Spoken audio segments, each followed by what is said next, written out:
विद्यार्थियों नमस्कार। हम बात कर रहे थे देशी रियासतों के भारत में विलय की, कि वो रियासतें जिन्होंने अपने आप को स्वतंत्र रहने की घोषणा कर दी थी। सरदार वल्लभ भाई पटेल नहीं चाहते थे कि कोई भी एक ऐसी रियासत हो जो भारत और पाकिस्तान के भूभाग के बीच में हो, जिससे भारत का जो नक्शा है वो कुछ अलग तरीके से दिखे। वो एक अखंड भारत की स्थापना करना चाहते थे। इसलिए उन्होंने जो रियासतें स्वतंत्र रह गई थी उनको भी भारत में मिलाने का प्रयास किया। और आज हम बात करेंगे कि किस प्रकार से मणिपुर को भारत में मिलाया गया, अर्थात मणिपुर का भारत में विलय। ये आज हमारा टॉपिक रहने वाला। हम बात कर रहे थे कि माउंटबेटन योजना के तहत 3 जून 1947 को उन्होंने ब्रिटिश भारत के विभाजन की घोषणा कर दी थी। और उन्होंने अवसर दिया था कि देशी रियासतें चाहे तो भारत के साथ चाहे तो पाकिस्तान के साथ या स्वतंत्र रह सकती हैं। और हम बात कर रहे थे कि उनमें से 4 रियासतें थी जिन्होंने अपने आप को स्वतंत्र रहने की घोषणा कर दी, में से एक थी मणिपुर। आज हम उसी की बात कर रहे हैं।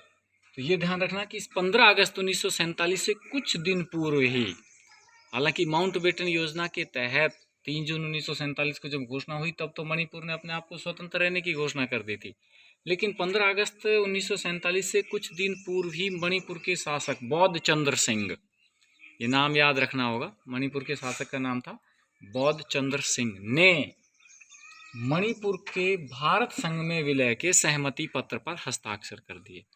रियासतों के शासकों द्वारा भारतीय संघ में विलय का जो सहमति पत्र था उसको एक नाम दिया गया था, अगर आपको याद हो तो, इंस्ट्रूमेंट ऑफ एक्सेशन। उस इंस्ट्रूमेंट ऑफ एक्सेशन पर बौद्ध चंद्र सिंह ने भी हस्ताक्षर कर दिए थे। क्योंकि तुरंत ही नहीं किए थे, आज़ादी से कुछ दिन पहले किए थे, और कंडीशंस ये रखी कि हमें कुछ छूट मिलनी चाहिए। किसने? बौद्ध चंद्र सिंह ने। तो भारत सरकार ने उसके बदले में, किसके बदले में?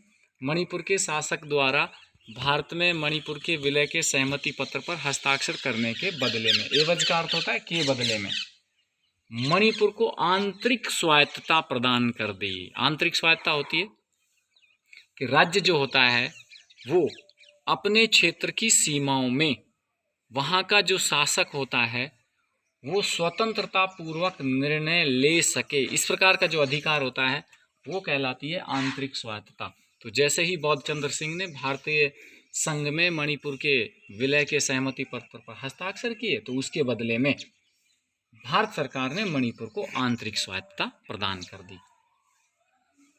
यद्यपि आंतरिक स्वायत्तता तो मिल गई थी, लेकिन मणिपुर की जनता नहीं चाहती थी कि मणिपुर भारतीय संघ में मिले।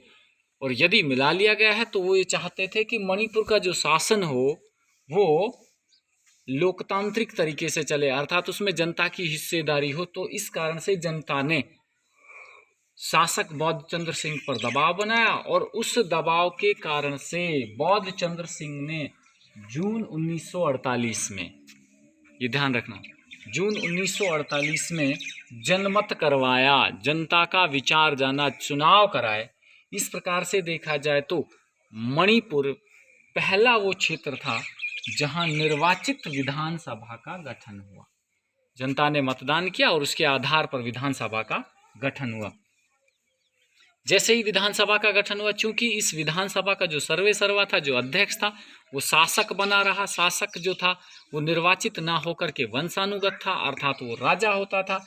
इस तरीके से वहाँ पर संवैधानिक राजतंत्र की स्थापना हुई। संवैधानिक राजतंत्र वह होता है जिसमें शासन का प्रधान वंशानुगत होता है, अर्थात जनता द्वारा चुना हुआ नहीं होता है, लेकिन जो विधायिका होती है वो जनता द्वारा चुनी हुई होती है। इस तरीके से वो जो शासन स्थापित होता है वो कहलाता है संवैधानिक राजतंत्र। तो मणिपुर में जनता के द्वारा निर्वाचित विधानसभा के गठन तथा उस क्षेत्र का जो सर्वे सर्वा राजा रहा, इस कारण से वहाँ संवैधानिक राजतंत्र की स्थापना हुई। ध्यान रखना, मणिपुर भारत का पहला क्षेत्र था जहाँ सार्वभौम वयस्क मताधिकार के आधार पर चुनाव हुए।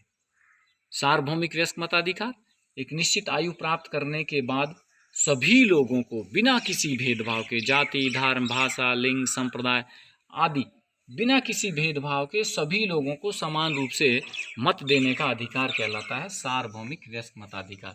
तो मणिपुर भारत का पहला क्षेत्र है जहां सार्वभौमिक वयस्क मताधिकार के आधार पर चुनाव हुए।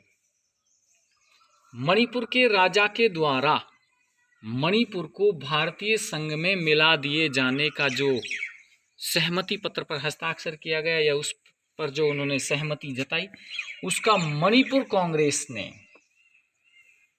समर्थन किया। अब ये मणिपुर कांग्रेस क्या है? था तो भारतीय राष्ट्रीय कांग्रेस, लेकिन जो क्षेत्रीय दल होते हैं, जो भारतीय राष्ट्रीय कांग्रेस है उसकी जो क्षेत्रीय शाखा होती है, उस शाखा को उसी क्षेत्र के नाम से जाना जाता है। तो भारतीय राष्ट्रीय कांग्रेस की जो मणिपुर शाखा थी उसको मणिपुर कांग्रेस का। मणिपुर कांग्रेस ने मणिपुर के भारत में विलय का समर्थन किया, जबकि अन्य राजनीतिक दलों ने इसका विरोध किया। मणिपुर में जो अन्य राजनीतिक दल थे उन्होंने मणिपुर के भारत में विलय का विरोध किया। इस दौरान हुआ क्या कि भारत सरकार ने लगातार मणिपुर के शासक से संपर्क बनाए रखा, उनसे संबंध बनाए रखे, उनसे बातचीत वो करते रहे, और जिसका परिणाम यह रहा कि अंततः मणिपुर को भी भारतीय संघ में मिला लिया गया। तो इस प्रकार से मणिपुर का भी भारत में विलय हुआ। और इस अध्याय में हमारे यहाँ दो ही रियासतों के भारत में विलय की बात थी, एक हैदराबाद, दूसरा मणिपुर। इन दोनों का किस प्रकार से विलय हुआ ये दो अलग अलग लेसनों में हमने देखा। इसको आप अपनी नोटबुक में उतार लेंगे। धन्यवाद।